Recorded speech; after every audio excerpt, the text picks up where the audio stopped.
Hello everyone, good morning সবাইকে। সবাই কেমন আছেন? আশা করছি সবাই ভালো আছেন। আমিও কিন্তু খুব ভালো আছি। সকালবেলা বাড়ির কাজকর্ম কমপ্লিট করে লাইভ করে এখন চলে এসেছি। প্রত্যেকদিন যেহেতু বাড়ির কাজকর্ম দিয়েই আমার দিনটা শুরু হয়, তো তার জন্য বাড়ির কাজকর্মগুলো রোজই দেখায়। আজ ভাবলাম একটু অন্যরকমভাবে আসলে কি বলতো, কয়েকদিন তো বাইরে ছিলাম, তো বাইরে থাকতে থাকতে কি হয়, অনিয়ম করতে করতে একটা অনিয়ম মতন হয়ে যায়। তখন কিন্তু রোজকার রুটিনটা না আর মানে এই যে দুদিন বাইরে ছিলাম, বাড়ির কাজকর্ম করছিলাম না, ভিডিও ফুটেজ তুলতে হবে সেটা মাথাতেই তাই ভুলে গেছিলাম সকালের কাজকর্মগুলো ভিডিও করতে। তো তার জন্যই এখন থেকে স্টার্ট করেছি ভিডিও। 2 দিন বাড়িতে না থাকার কারণে অনেক সবজি ছিল না, তো তার জন্য তোমাদের দাদাভাইকে বলেছিলাম সবজি আনতে।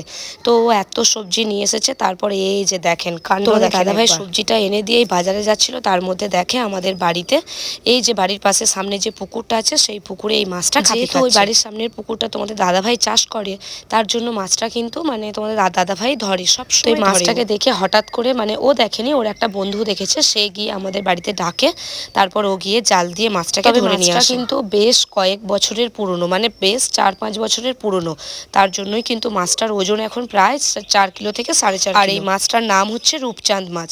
একটা 4.5 কিলো ওজনের রূপচাঁদ মাছ, মানে বুঝতে পারছো কত ওজন আর কত চর্বি রয়েছে। তবে এখনকার দিনে এই মাছটা খাওয়াটা কিন্তু একদম ঠিক নয়, মানে এই মাছটার কোনো উপকার কিন্তু বাঙালির তো মাছ ভাত ছাড়া চলেই না, সে যত বড় মাছই হোক না কেন, বাঙালি মাছ ছাড়া যা দিন যাবে। দাদাভাই যেহেতু মাছটা কাটছিল, তার জন্য আমাকে বললো একটুখানি ভিডিও করে রাখো, যাতে সবার সাথে একটু শেয়ার করতে পারে। একটা ফটো তুললাম, একটা ভিডিও করলাম।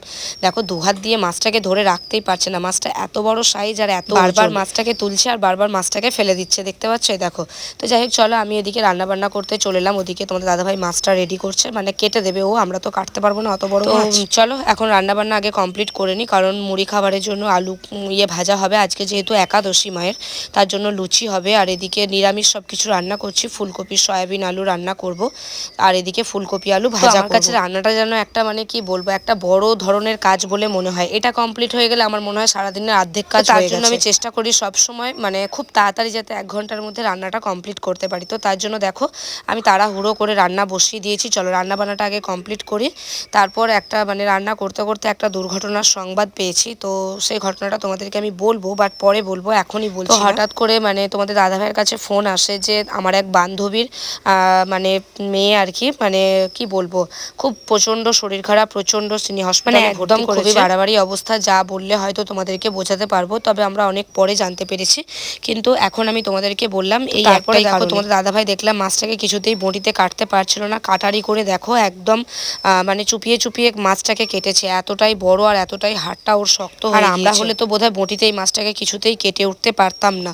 তো তার জন্যই মানে কাটারি করে ও কেটে দিচ্ছে, তারপর বাকিটা আমরা পিস পিস। আর যেটা তোমাদেরকে বলছিলাম যে আমার বান্ধবীর মেয়ের প্রচণ্ড পরিমাণে শরীর খারাপ, মানে আইসিইউতে ভর্তি করেছে, একদম কোমায় চলে গেছে, জানি না রিকভার করবে কিনা। খবরটা পাওয়ার পর আমি 1 সেকেন্ডও দেরি করিনি, আমি বাড়ির কাজকর্ম তাড়াতাড়ি করে কমপ্লিট করে দেখো এখন রেডি হচ্ছি তাকে দেখতে যাবো। আর বাড়িতে নেই, যাকে ভর্তি করেছে সে তো ধরো হসপিটালে ভর্তি, আর ওর মায়ের সাথে একটু দেখা করতে যাব, মাকে তো নিয়ে যায়নি, মানে কি হয়েছিল না হয়েছিল সেসব কিছু জানার জন্য আর একটু দেখা করব। যেহেতু সত্যি কথা বলতে আমরা একসঙ্গে থাকতে থাকতে এমন একটা বন্ধুর মতন রিলেশন তৈরি হয়ে গেছে, খবরটা পাওয়ার পর এত মনটা খারাপ হয়ে গেছিল, তারপরে আর কোনো ভিডিও ফুটেজ নিতেই পারিনি। একটা সম্পর্ক মানে আমরা সবসময় তুই তুই করে কথা বলি, এমন একটা সম্পর্ক তৈরি হয়ে গেছে ঘটনাটা শোনার পর থেকে। মনের ভিতর থেকে এমন হচ্ছিল যে মানে কতক্ষণে ওকে দেখবো বা ওর মুখটা চোখের সামনে দেখতে পাবো, এটাই একটা মনে মনে ভাবছিলাম। তার জন্য আমি 1 সেকেন্ডও আর দেরি করিনি। তো গাইজ আর কোনো ভিডিও ফুটেজ করতে পারিনি। তো মানে কি বলবো তোমাদেরকে, সিচুয়েশনটা এমনভাবেই ক্রিয়েট হয়েছে যে এখন বলতেও পারছি না। তো পরে তো তোমাদেরকে সব কিছুই বলবো, বাট আজকে আর বেশি কিছু বলছি না এই বিষয়টা নিয়ে। তো মানে যাই হোক চলো, আজকে আর ভিডিওটা কন্টিনিউ করতে পারিনি। তো আমি রেডি হয়ে একদম সোজা চলে গেছিলাম ওদের বাড়ি। তো তোমাদেরকে ভিডিওটা এইটুকুই আজকে শেয়ার করলাম, নেক্সট ভিডিওতে বাকি ব্লগ তোমাদেরকে দেবো। তো আজকের মতো এইটুকুই। ভিডিওটা কেমন লাগলো অবশ্যই কমেন্টে জানিও, যদি ভালো লেগে থাকে অবশ্যই একটু ভালোবাসা দিও, আর ভগবানের কাছে প্রার্থনা করো যেন খুব তাড়াতাড়িও ভালো হয়ে যায়।